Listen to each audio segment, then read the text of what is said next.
Huwag puro Facebook, magpabembang ka rin. Hirap kumuha ng tulong sa DSWD, ang daming requirements. Pero yung lumabas sa imbornal, 80K kaagad. Kaya ang ibig sabihin na ng DSWD ay Department of Selection and Wrong Distribution. Hi! Kumusta? Balita ko mayaman ka na daw. Mayaman sa utang. Hindi ka tamad. Masipag ka lang magpahinga. Nakikipagchismisan ka na nga lang sa trabaho maghapon, tapos mag-o-overtime ka pa? Ang kapal naman ng mukha mong hinayupak ka. Huwag puro Facebook, magpabembang ka rin. Di ba mahilig ka sa mangga? Oo, mahilig ako sa mangga. Bakit? Kasi manggagamit ka.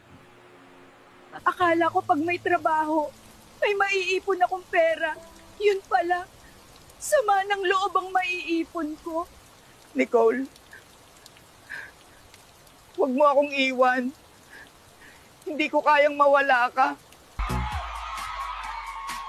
Huwag kayong magpa-under sa asawa nyo. Kailangan nyo din mag-party. Gusto ko nang mawala. Huwag. Tutulungan kita. Isa akong diwata. A few bembang later.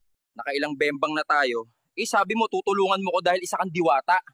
Sa edad mo na yan, naniniwala ka pa sa diwata. Kamusta po ang pakiramdam ngayong tapos na ang tokhang? Salamat sa Diyos. Sa wakas, makakalakad na ako ng hindi palingon-lingon. Parang nabunutan ng tinik.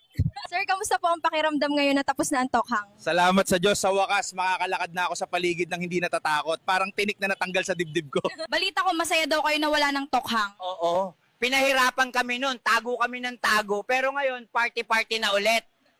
Ang gusto ko sa secretary ay listo at hindi absent-minded. Napahiya ako sa meeting ko dahil sa kagagawan mo. Sorry po Tolga sir, hindi ko na isara ang zipper nyo. Maglasing tayo, bahala kayo dyan. Importante, bago tayo kunin ni San Pedro. Lasing tayo! Sa mga tambay dyan, naghahanap ako ng bebe boy na papasayahin ako. 1.5 allowance kada araw, may SSS, may pag-ibig, may PhilHealth pa. Hoy, Roland! Punyeta ka! San ba ang bahay mo? Ang bigat ng parcel mo.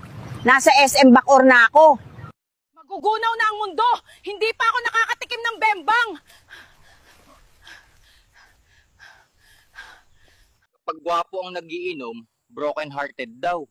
Pero kapag pangit ang nagiinom, lasenggo na agad, walang patutunguhan ng buhay. Bakit pag mabuting tao, madami kaaway? Pero pag plastic, ang daming kaibigan. Ayun si tatay! Ang pogi-pogi! Putik yan! Nakita na naman nila ako. Isa to sa mga pogi problems ko. Lumayo na kayo! Natugay! Wala akong gana makipagbembangan. Kasalanan mo to, Yanko TV. Balita ko, patay na ang asawa mo. Oo, bakit mo natanong? Pwede bang ako nalang pumalit sa kanya? Hindi ko alam kung papayag ang punerarya. Bengbangin mo na ako, please. Ang tagal ko nang di nadidiligan. Pinagtanggol kita nung sinisiraan kanila, pero nung ako siniraan, wow, ikaw pa bida, plastic.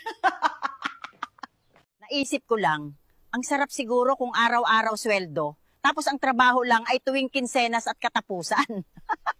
Marcela, may tanong ako sa iyo. Kung masasagot mo ng tama, magpapakasal tayo. Ano yun, aking badong? Alin ang mas mabigat? 1 kilong basang bulak o 1 kilong pako? Napakadaling tanong yan, badong. Siyempre, 1 kilong basang bulak kasi basa. Napakatanga mo talaga, Marcela. Kaya mahal na mahal kitang hayop ka. Hoy, mga senador, AI lang ako pero mas nag-iisip ako ng tama sa inyo. Maawa naman kayo sa mga kapwa nyong Pilipino. Kami ang pagsilbihan nyo, wag ang mga politiko. Bato at Robin, umayos kayo. Lalo ka na cheese. Hoy, Christian! Punyeta! Binuntis mo ako, pakasal na tayo!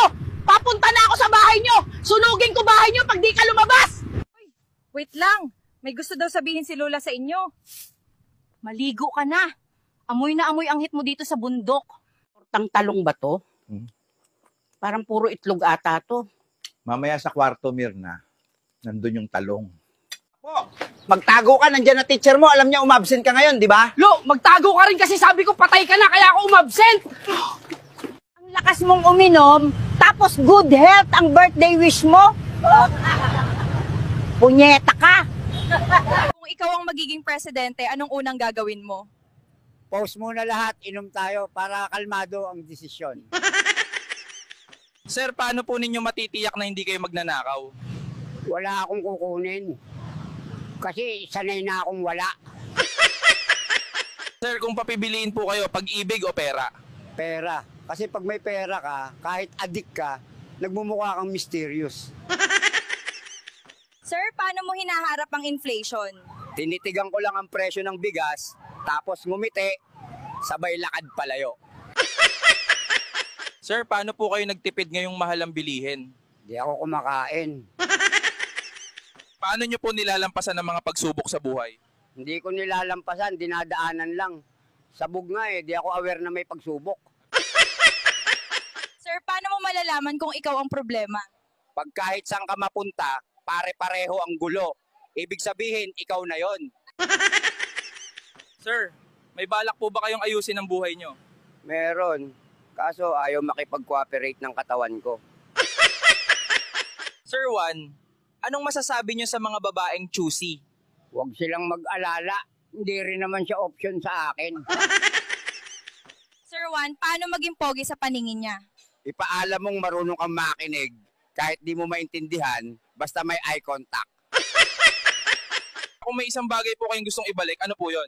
Yung ngipin ko sa harap, para kahit sabog ako, may panangga pa rin ako sa hangin.